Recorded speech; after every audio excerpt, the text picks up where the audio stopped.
I am so happy to be here. But I walked out this morning having worked weeks thinking about this conference and told my wife, who's a priest, an Episcopal priest, not a Catholic priest. I don't need too much controversy on camera. I just don't know if I have enough for a group like this, given what they're about.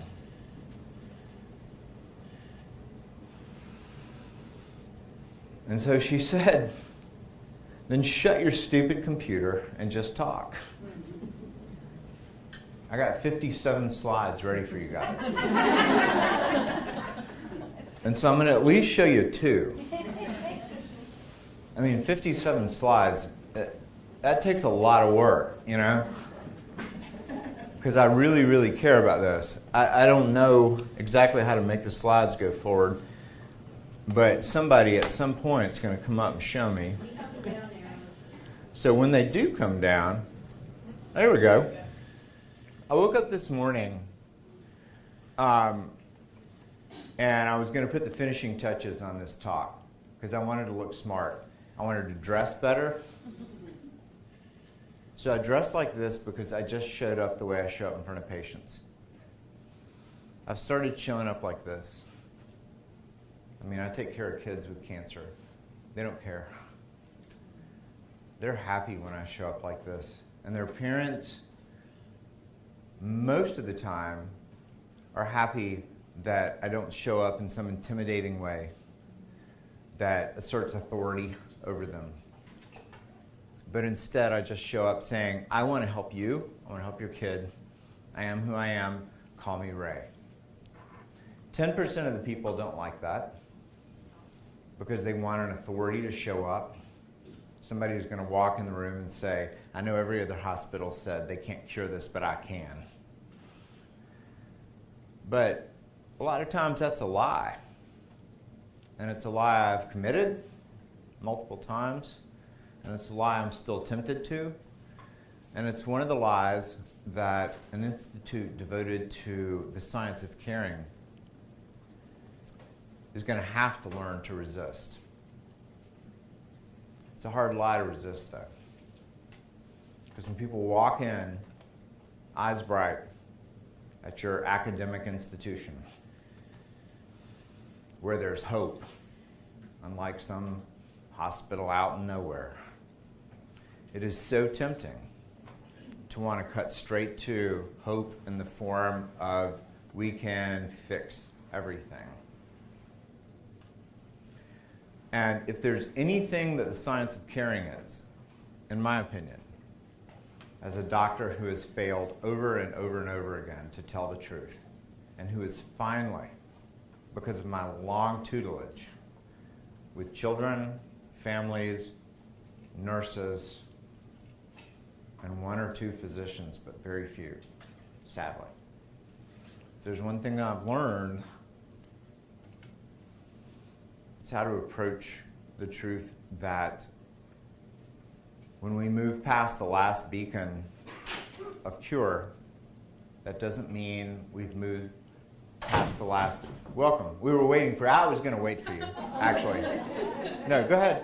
Go ahead. I can start over. I'm just kidding. See, I do this, and believe it or not, I still get paid, but I do have tenure, and that helps. When we've moved past the last beacon of cure, what this group reminds us of, and what made me so hesitant to think I could possibly get to the end of preparing, is that we never, ever move past the last beacon of care. And we have got to start understanding in medicine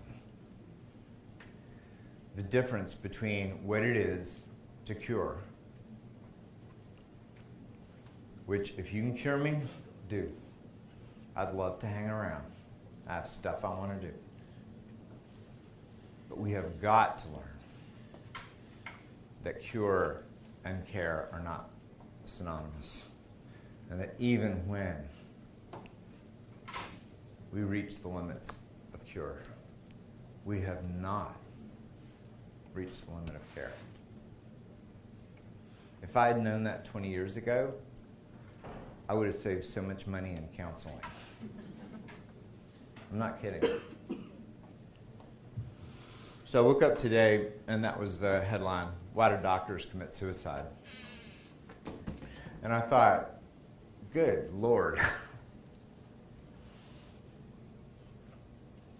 What a great news article. The New England Journal, JAMA, a bunch of different venues are publishing more and more articles on physician depression, suicidal ideation, desire to leave the profession.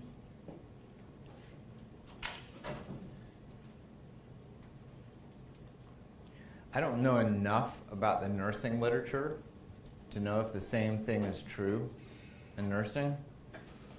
I do know that my career as a doctor was largely saved by two things. One is the occasional patient and family who showed up and helped me learn how to be a doctor. And the second thing, and probably more important, was to be with nurses. I really learned how to practice medicine by staying close to nurses. I didn't realize when I went to medical school that the thing I had hoped for, the thing that I had anticipated, the thing that I had identified as my vocation, was much closer, in truth, to nursing than to what it looks like to show up as a doctor. And it took me years and years and years to get the credentials to function as a doctor, only to discover that the person who stayed at the bedside for 8, 10, 12 hours, paying attention to the reality of human suffering and illness and dying. The person who, when a patient died, spent time with the mother and the father, washing the body, bringing a ritual back into medicine that was no part of my education, none. That person was the nurse. It took me years to figure that out. And once I did, and opened myself to being trained in a new way, I started learning how to be present, and I started learning how also to be able to fail, which was really important. There's very little room for failure in medicine. And so when I think about an institute devoted to the science of caring, of course the first thing that comes to my mind is the patient and the family and all the things that surround care of the patient and the family. But when I open up my email at 4 o'clock in the morning, trying to get ready for a talk, and I click on the New York Times, and the top op-ed piece is "Why Do Doctors Commit Suicide?" It makes me think, how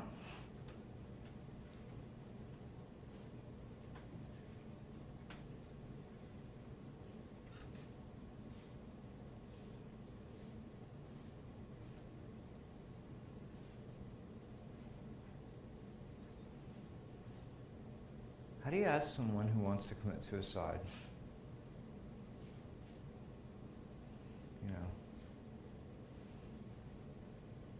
to care?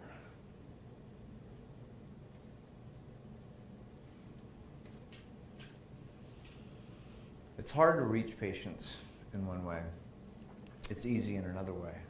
The easy way is that they're captive because they're sick, and the only way they're going to get better is for me to prescribe something and for the nurse to deliver it and for us to see what happens. In the hospital, sequestered, away from their community, away from their family, stuck in a bed with rules that include vital signs every 3 to 4 hours, no matter what, no matter how desperately sleep is needed.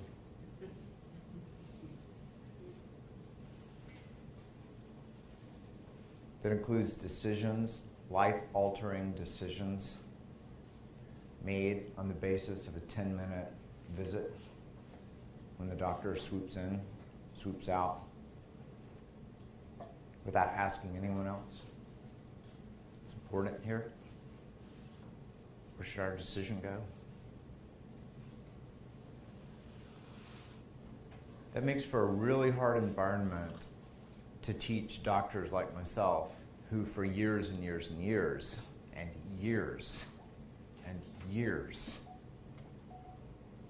didn't know how to practice medicine until I came to the point where I thought I was going to have to leave medicine. And it was the lessons in care that I learned day by day, week by week, month by month, from a handful of patients and a handful of nurses. Those were my two schools for learning how to be a doctor. It wasn't until I learned from them that I was able to keep going. And so when I heard about an institute on science of care, I mean, all science is knowing stuff. Everybody did science when they were 4 and they looked down at the ground and they saw a bug. And they watched it and they counted the legs. 1, 2, 3, 4, 5, 6. And they watched its habit as it burrowed underground. That's science. That's just paying attention. All science is paying attention to what's real. You know? An institute on caring that is willing to risk the name science of caring, that's willing to say there's something to know here and you need to know it, is an institute that has the potential, in my opinion, to transform medicine and to do on a larger scale what happened to me on a small scale that kept me from leaving medicine. I love being a doctor now. But it's because of a small group of patients and a small group of nurses who taught me how to be a healer.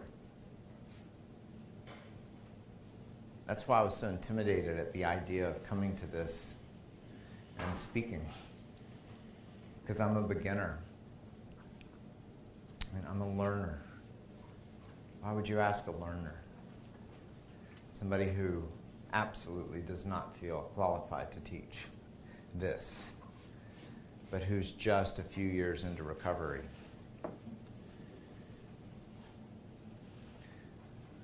Nonetheless, sometimes observing the specimen is useful. That was funny.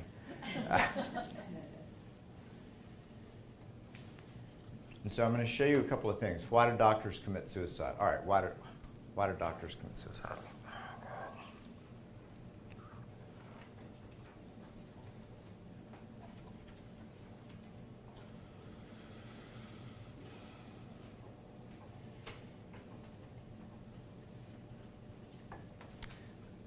They're lonely. They're lost. They've forgotten why they went into this. They look at other people who are doing the work of care, and they wonder why their entire day is filled with electronic medical records, billing, Metrics, I don't have anything against billing. I don't have anything against metrics, and I have nothing against keeping good records. But they want to kill themselves. And I've had friends kill themselves. And I know why they did it.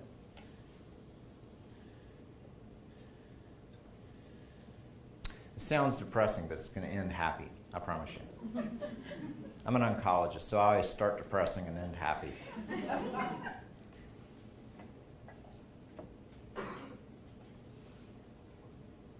They kill themselves because they're lost, they're lonely, they've forgotten what matters.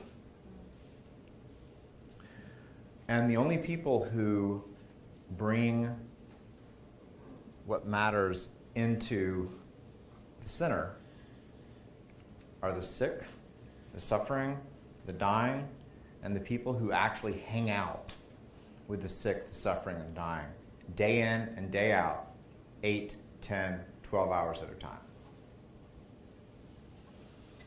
And for me, when I see a burned out doctor, I have a handful of nurses that I point them to.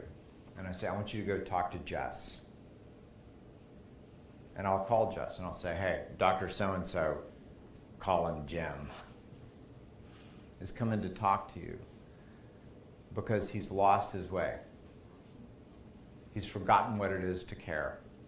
And he's forgotten that caring is a kind of knowing. And knowing is a kind of seeing. And if you're going to do the science of care, that means that you've seen something that matters. And you're learning how to describe it to someone who hasn't seen it yet, because it matters. And you're doing it in a way that persuades, because it's true.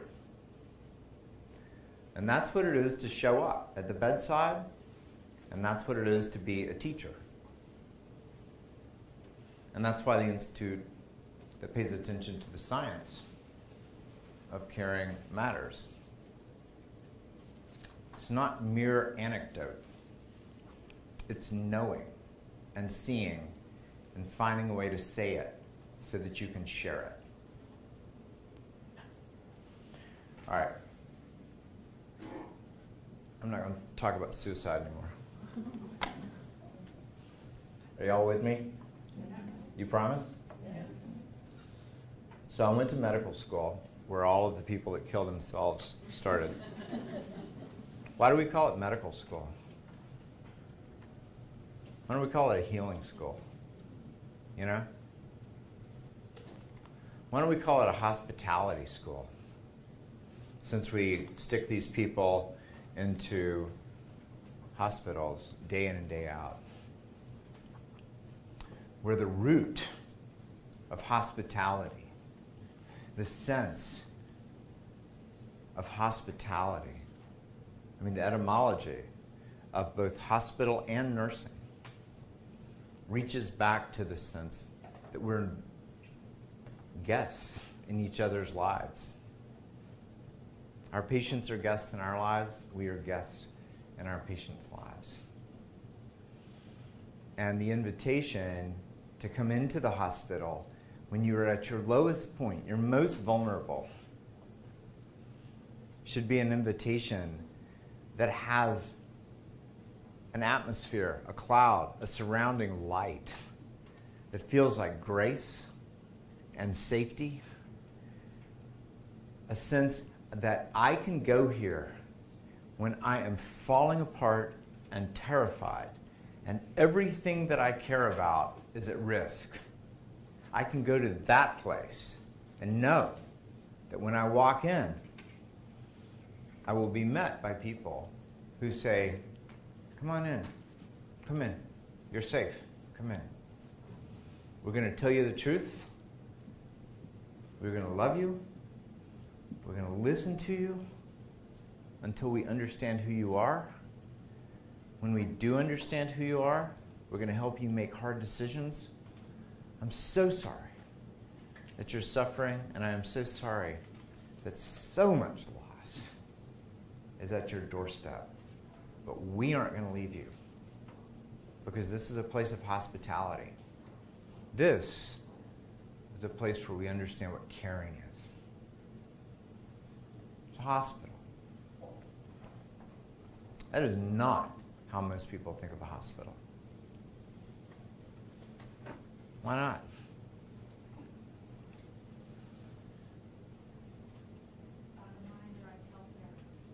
That's one reason, right there.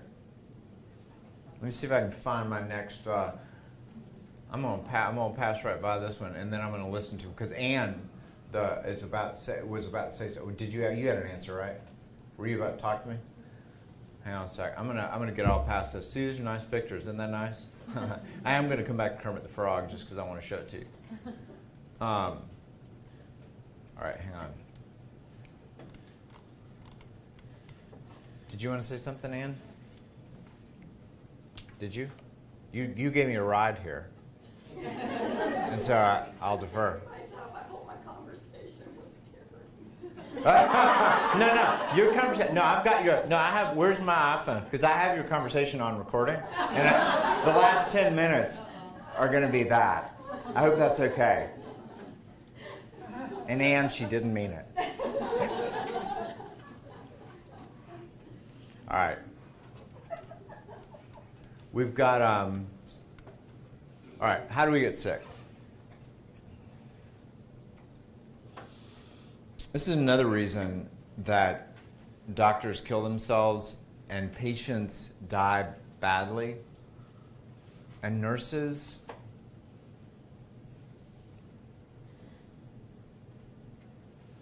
because things are set up the way they are.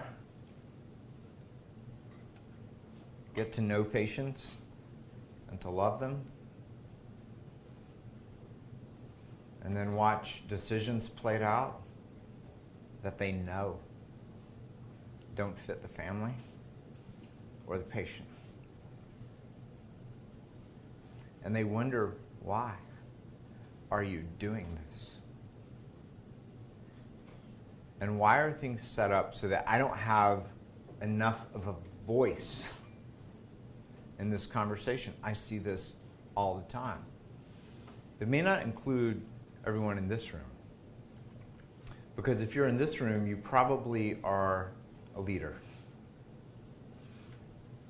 And so you don't wait for the team to come to conclusions and for a family to passively just absorb whatever the doctor, who may be ill in one of 1,000 ways, has led the family to.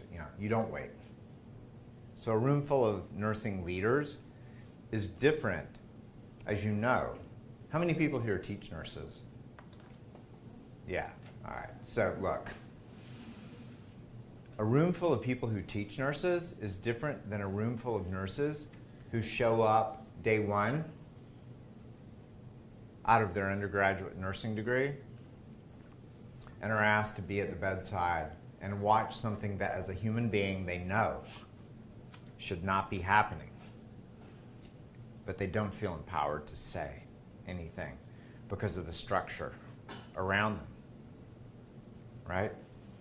So I see this all the time. Doctors, though, believe it or not, feel the same way.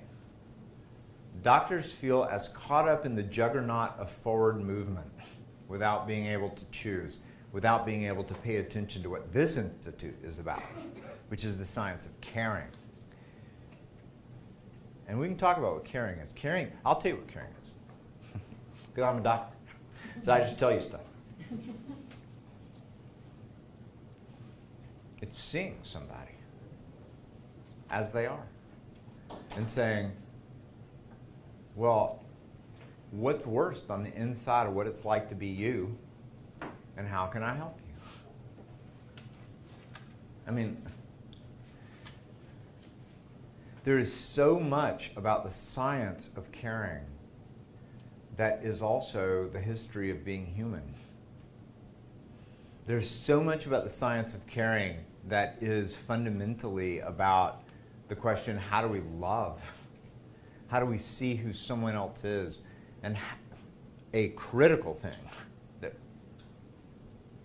does not happen enough in medicine How do we let who you are change the way that I see things? How do I let your words, your personality, your reality, your goals change the way that I make plans, that I make recommendations, that I respond to you? There's a lot of science devoted to asking that kind of question. There needs to be a lot more of that science, because it gets to the heart of something that is fundamental in why many doctors kill themselves, many teams disintegrate, and many families and patients feel disenfranchised and lost in a place called a hospital that has forgotten what it is to be hospitable. The Science of Caring, an institute devoted to recovering this notion of caring, is the only thing that I actually can think of that answers the crisis that I see day in and day out. That's why I didn't want to come give a talk. I just don't have enough to say. Here's how we die.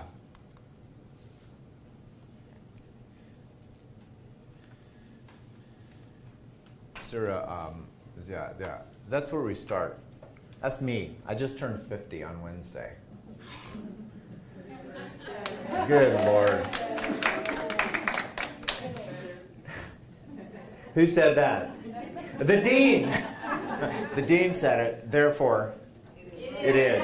Exactly. 30 years dean. We get sick when you're my age, and you go to the hospital and they do lots of stuff, and they make us a little better, but not quite as good as we were. We go along 51, 52. I'm getting there, people. You're not gonna like this. You're not gonna like this part. And we get sick. And we work really hard, day in and day out. Nurses, the doctors, the respiratory therapists, everybody's there, dragging us up, but not quite where we were. It happens again, happens again, it happens again. And along the way, we keep moving towards this thing that we just do not know how to talk about. Hospital gowns. Why do they make hospital gowns like that? No, that's not it. Now, this is not romanticism, the idea that it used to look different. It just did look different. I turned 50 on Wednesday, and I remember it looking different when I started medical school. I know it looked different. This painting points to something that a great doctor who ruined everything, named William Osler, who is my hero, and, well, ruined everything. I'll tell you both. I'll tell you why he's my hero, why he ruined everything. He's my hero because this picture is about him.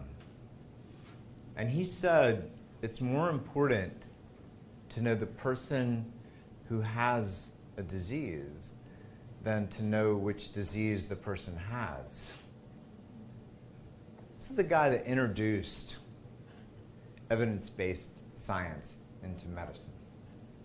This is the guy that started the first formal residency at Johns Hopkins.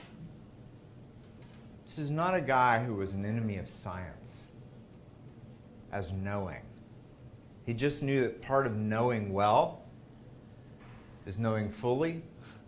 part of knowing fully is knowing who it is you're taking care of. And the only way you get to know who it is you're taking care of is to pay attention to that middle word that starts with C, which is care.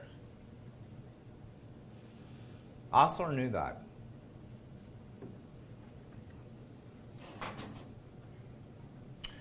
Along the way, we got better and better at using instruments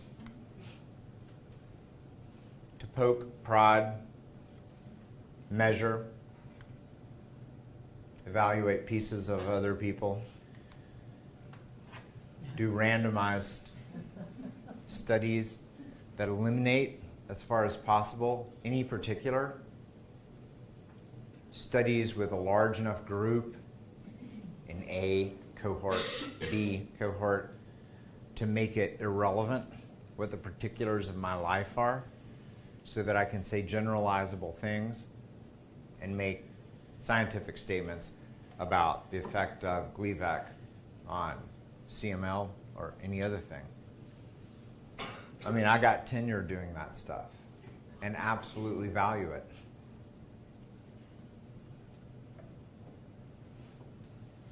It's not enough.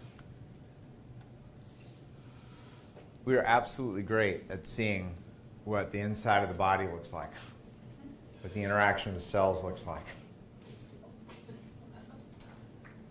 Can y'all read that, or do I need to read it too? Everybody will laugh at once if you can read it. There you go.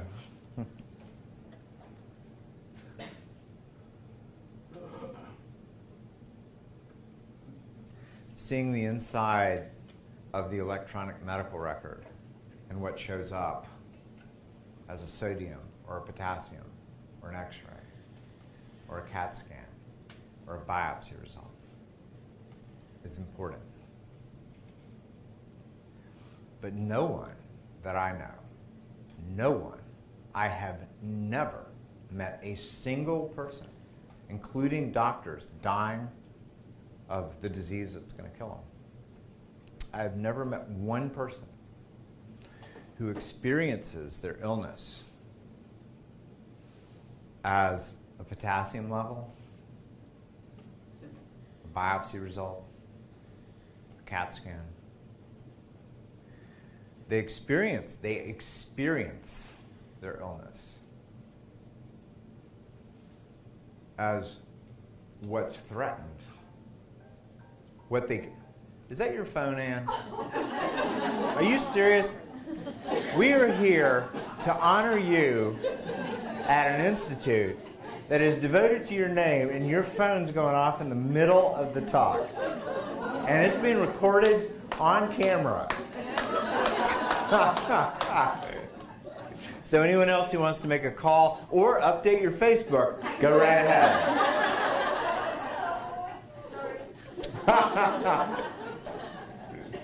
High five. So what about seeing inside the person? Haven't met a single person who experiences their illness as numbers or biology.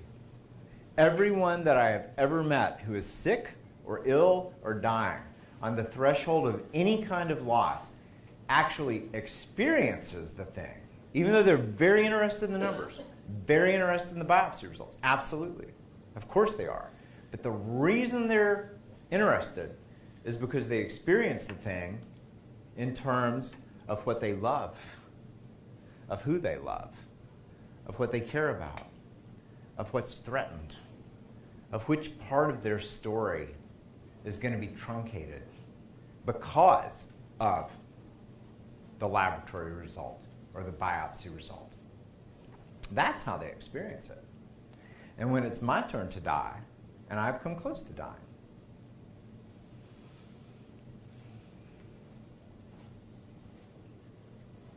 that's how I'm going to experience it. It's not that I don't want you to calculate correctly the rate on the IV pole of the poison that the oncologist has ordered to try to make me better. I do want you to calculate the rate correctly. And for God's sake, don't let a doctor touch that poll. We have no idea what those little buttons do.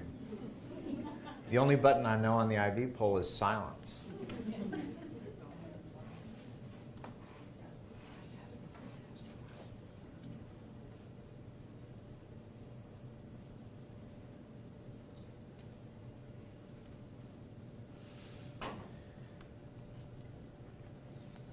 It's the rest of the story that's missing, in my opinion.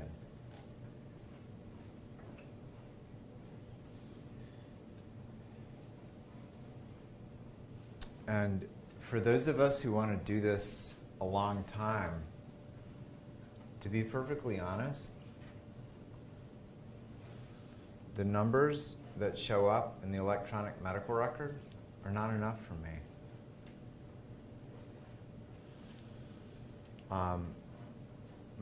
The review of RVUs in my annual evaluation is not enough for me. Given the threshold that I stand on with people, with 13-year-old girls who are about to get chemotherapy that will make them sterile, with mid-20s young mothers whose Ewing sarcoma recurs, but locally, and the only way we can take care of it is to cut the leg off. Everyone in this room could name 1,000 stories of loss and sorrow and heartbreak, which is the threshold that we live on the edge of. And again, it is not that I don't care about fiscal responsibility. It is not that I don't care about whatever RVUs. I don't even know what RVU stands for. Don't yell it out.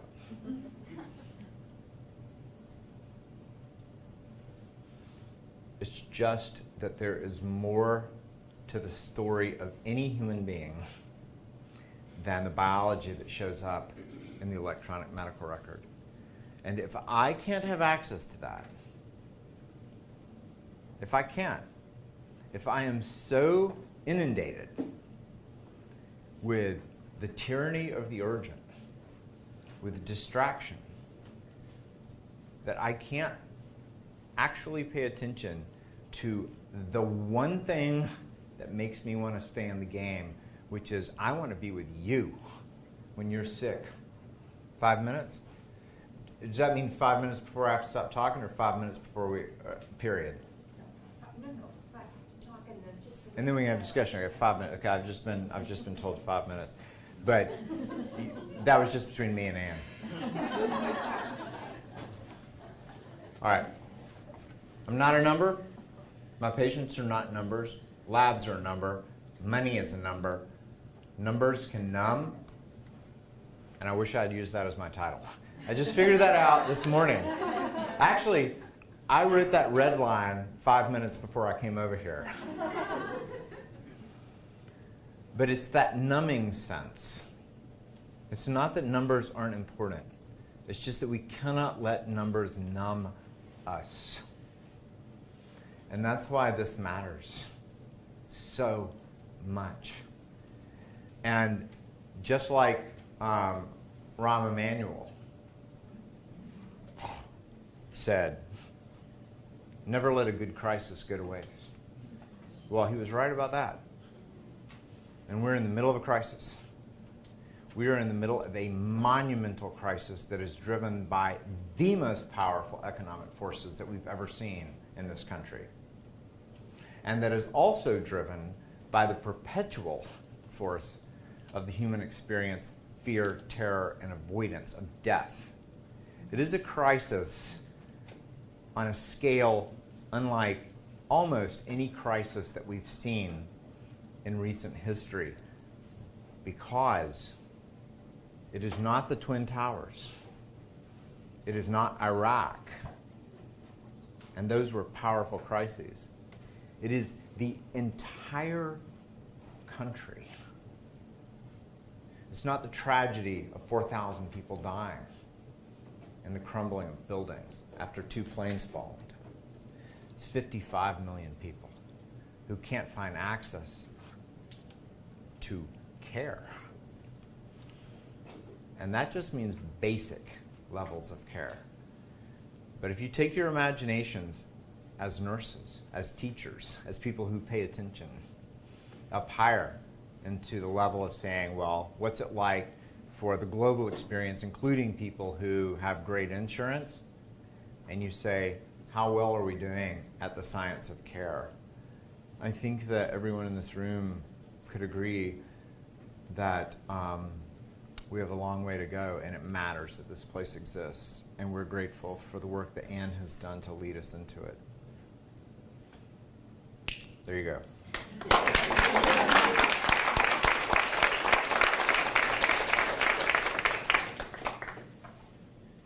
So thank you for shining the light in your special way on the human experience, and I'd like to. I still have 40 slides. That's okay. We might get to them. So we want to open this up now for the dialogue. So let's just engage with Ray on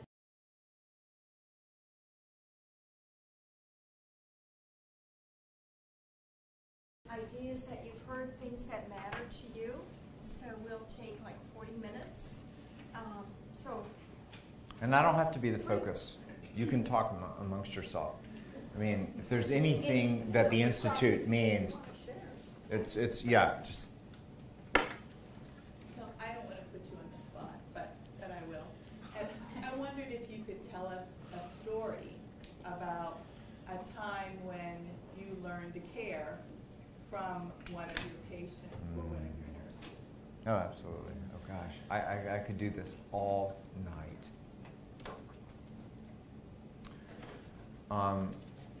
All right, so there's a patient named Allie who was 12 years old, who was diagnosed with neuroblastoma when she was 4, and her mother was rich. She was an executive in healthcare and was able to take her to the best places around the country, get the most cutting-edge therapy that there was. She did it for 8 years. And neuroblastoma is one of these cancers that doesn't march on with the kind of inevitability that a lot of solid tumors do. It can regress, stay quiet, respond to immune therapies. It'll surprise you. So for 8 years, she wrestled with it. And when she was 12, it came back. It was a total shock because she felt great. She just got a routine scan and bam, there it was. And I got to be her doctor because I was not able to say a relapse at this point means you're going to die. Instead, I was able to say, well, there was one case report from Japan where they used a CD34 selected haploidentical 3 out of 6 mismatched bone marrow transplant, and the patient went into remission and is alive 4 years later. One patient. So why don't we do that? That's what I was able to say. I didn't even understand what I just said. So I transplanted her and watched the neuroblastoma amazingly melt away and watched her amazingly die over 6 months from complications related to the transplant. And it was the first time that I had experienced, I made myself walk up to that room every day. On service, off service, didn't matter. I made myself walk into that room because there was something about this little girl and her mother. Dad wasn't very involved. There was something about this little girl and her mother that I knew was going to be life-changing for me. And there was something about the way that the nurses were present to this little girl. As she said day in and day out, I hurt. Where do you hurt, baby? Everywhere. Day in and day out. And the nurses were incredibly compassionate towards her, towards her mother, and towards me. But I was incompetent in that situation. I did not care for her pain. I did not care for her dying. I did not care well for her and her questions. I opened no space for her or her mother or the nurses or anyone else to question the therapy that I had initiated and the things that I was doing. And it just wore the hell out of me. Until finally, I came to a place where I broke. And what breaking looked like at that point was, I think I have to leave medicine. I thought I was going to be good at this. Turns out I'm not. I thought I was made for this. It turns out I am not made for this. I am not good at this. I either have to, die 1,000 deaths or become cold and distant, neither of which I can do, or leave. And what the nurses and that mom and this kid taught me is that there's another way. You don't have to be cold. You don't have to die 1,000 deaths. And you don't have to leave. There's another way. So she died after 6 months. And she died 2 days after I broke and came to a place where I said, I am not doing the right thing for this child. I had her in a room. She was cachectic, covered in microangiopathic bruises. She just looked horrible. Her legs were like this. She had been gorgeous, gorgeous.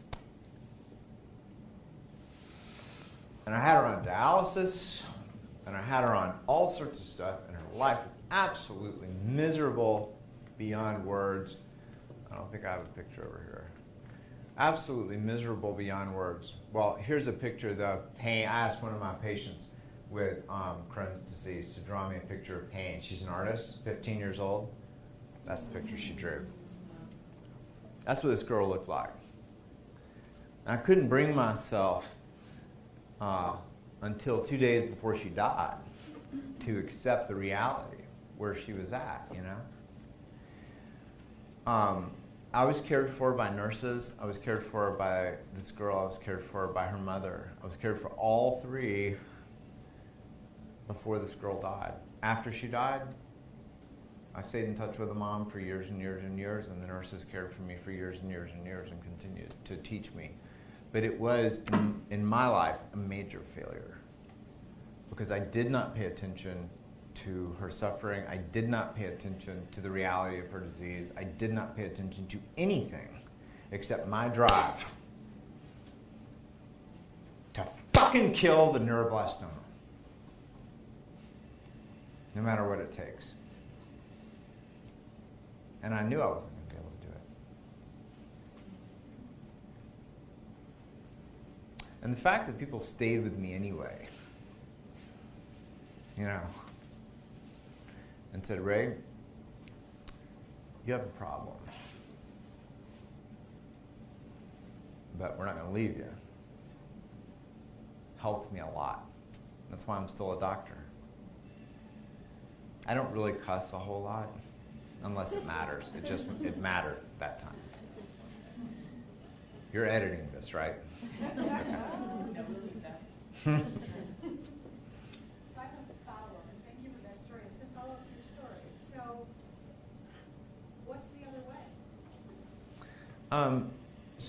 Yeah. You don't want to die 1,000 deaths. Nope, I don't. Cold. Nope. You obviously have enough medicine. Right. So what's the answer? So they doubled my salary, and that just made me happier. Numbers don't matter. They do when it's your bank account. I'm just kidding. I'm from Duke.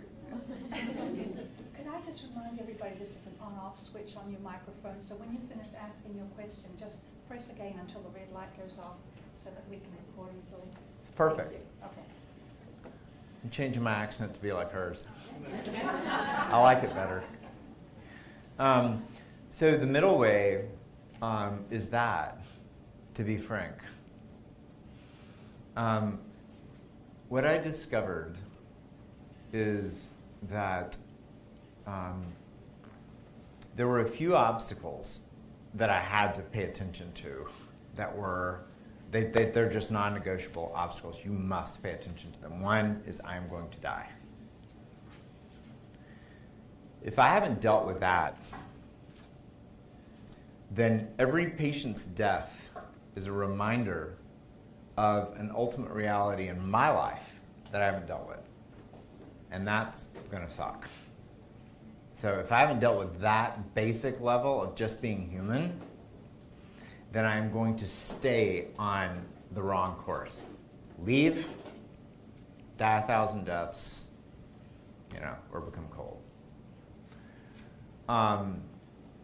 So I have to deal with that. The second thing is I have been an oncologist and a bone marrow transplant doctor for a long time.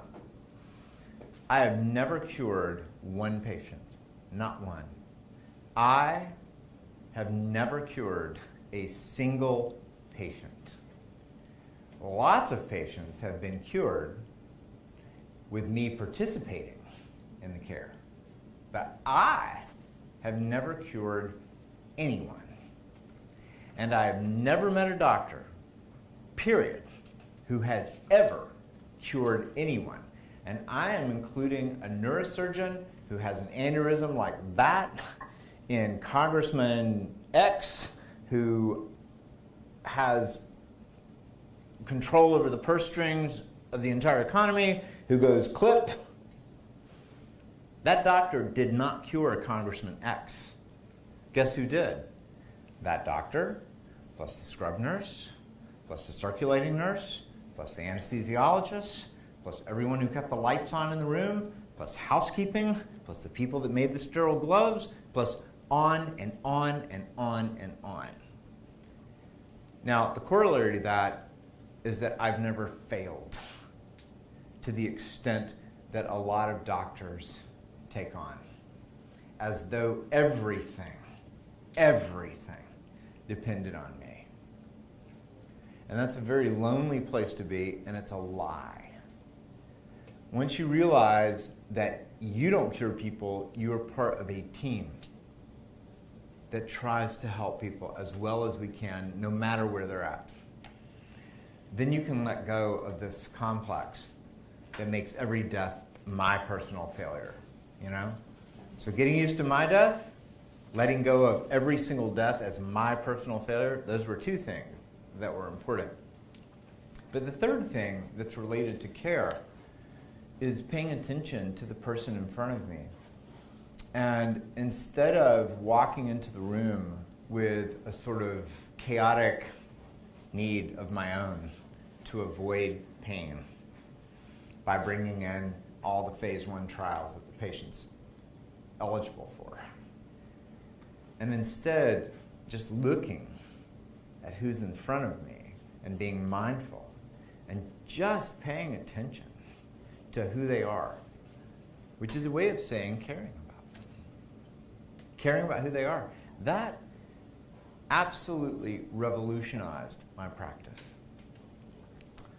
And I still have a lot to learn, but when I began walking into the room in that way, I began being able to see how to be a doctor. And what I realized, because I learned this from nurses, I learned the whole paying attention thing from nursing. What I realized is that I can fake for 15 minutes and so can everybody else, including the patient. The patient's always on their best behavior when I walk in for the 15 minutes that I'm there. But you cannot fake for 12 hours. When you poop on yourself, you poop on yourself. There's no faking it.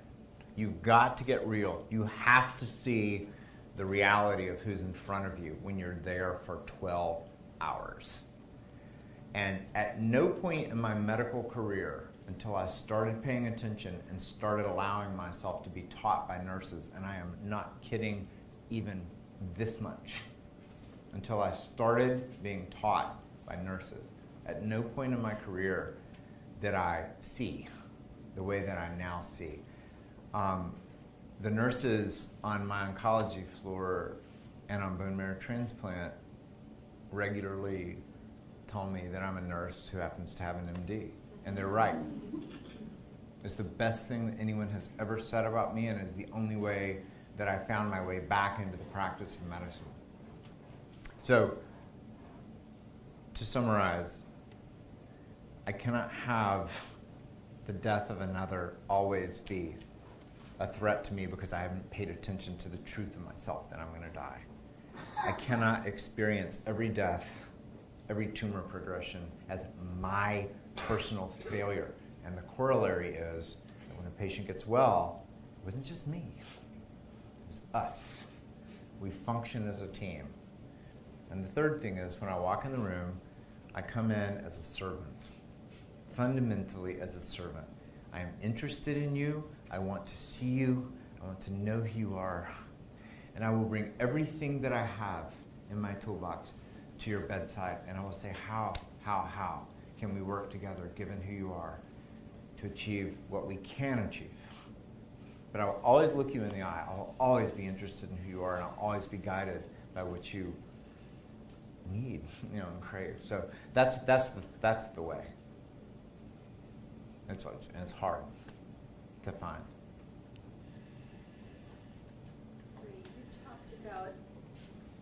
You talked about articulating hearing, and that it was important to be able to articulate what hearing is. What would the language of hearing be? So it depends on who I would be talking to. You have a second part of your question? No. No, go ahead. No, that's good. You sure? What would the language of caring be? So I'm still learning it. I mean, I actually think that that's part of the criteria for becoming fluent in the language of caring is humility in the face of someone else's story. And so the reason that I am continuously learning the language of caring and am always a beginner is that when I walk into a room, when I open the door and I walk into the room, whether it's a new patient or someone that I've known a long time and something has shifted, I am prepared to be surprised by who they are. And to me, that is a deep gesture of respect, and it's the starting point for caring, but it means that you're always off kilter. It means that you never walk in knowing a script for how things are going to go, because the only script that there is the reality of who happens to be in the room and what they happen to be suffering and what it is they hope, what it is they fear, And so in one sense, the language of caring has to be a kind of language that has nimbleness that goes beyond the language, say, of soap notes, where the language is set. The agenda is done. We know what we're going to do. We can cite the evidence, we can describe the confidence interval, we can describe the p-value, and we're done. The language of caring is a lot more vulnerable, and it requires a real nimbleness. So I would say that's the first part.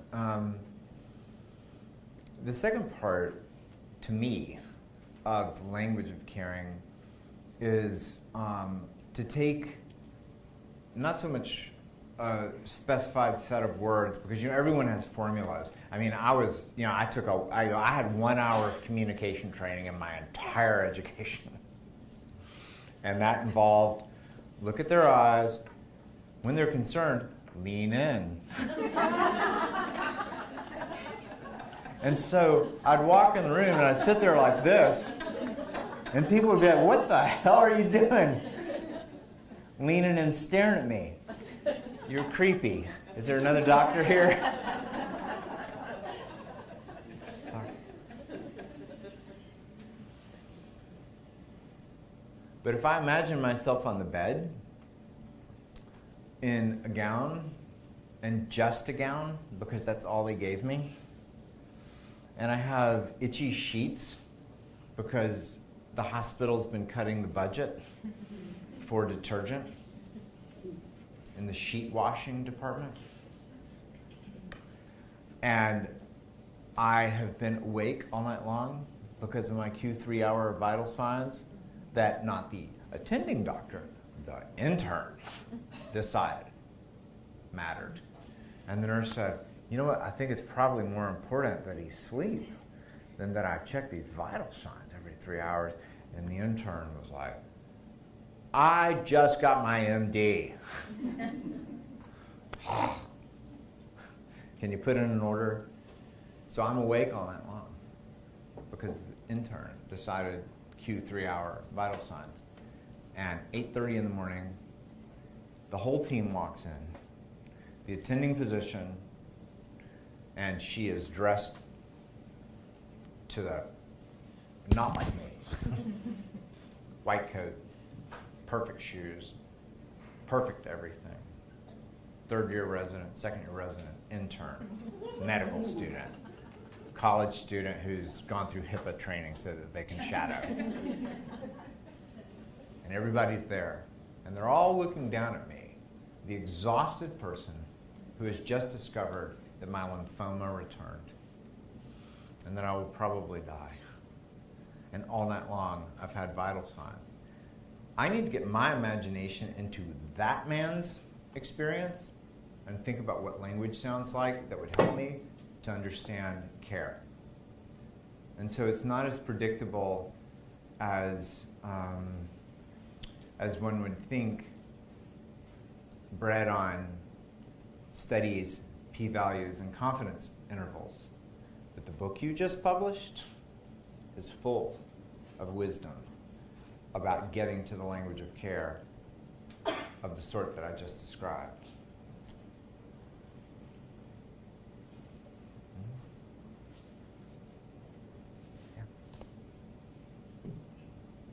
Dr. Barfield, thank you so much for the wonderful talk.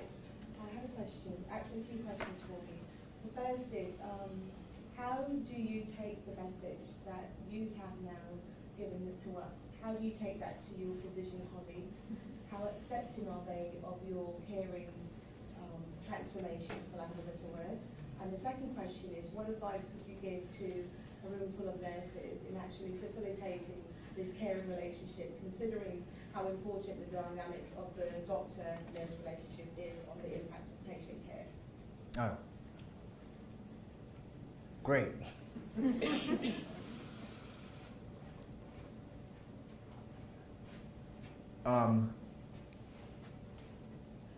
The article this morning about suicidal doctors included a really interesting, the New York Times embeds articles, as they cite things. And one of the articles that they embedded was about a 10% rate of suicidal ideation, not among 50-year-old doctors who are seeing medicine circle the drain, among fourth-year medical students and interns. 10%.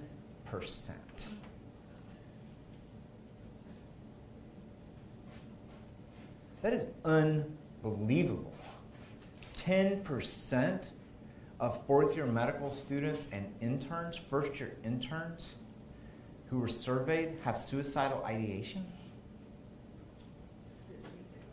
Huh? It's a whole lot of things.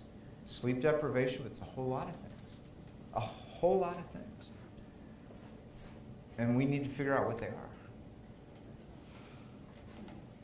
So I meet them knowing that 1 out of 10 fourth-year medical students and interns has had suicidal thoughts in the past 2 weeks, because that's what this study showed.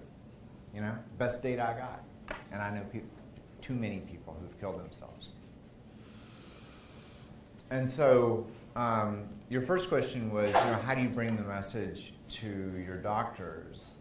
And most of the way that I do it is to combine a sense of responsiveness on a one-to-one on a one-to-one level. I stay very mindful of signs that someone is starting to slide, you know? And then I am honest as hell.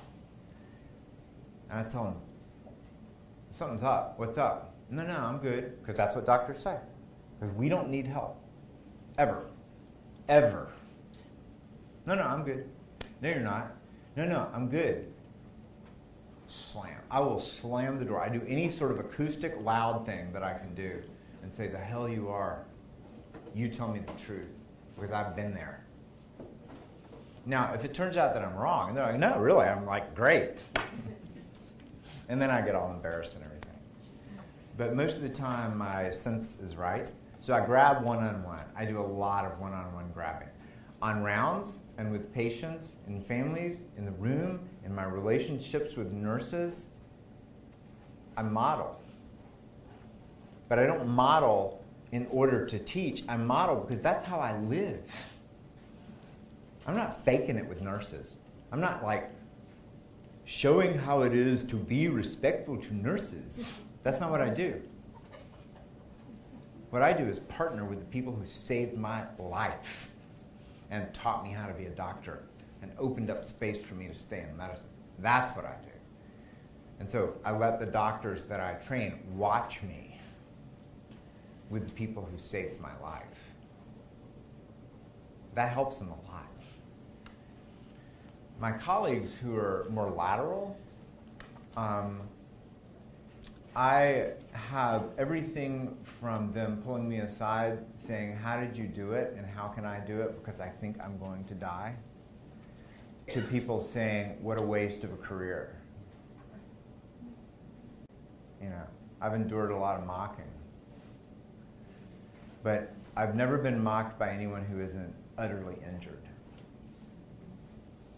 And I've gotten to a place where I recognize the injury and, you know, simultaneously hope in my heart that they'll get better and post their picture on Facebook and say they're an asshole.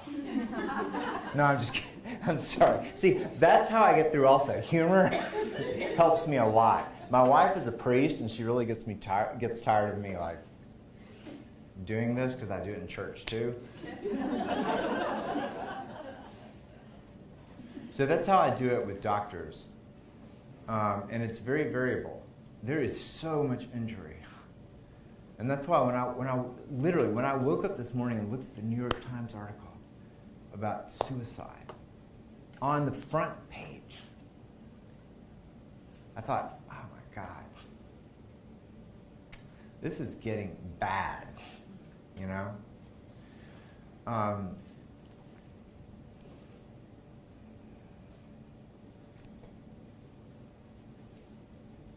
But to model with the nurses for me is simply to be real. It's simply to live what saved my life.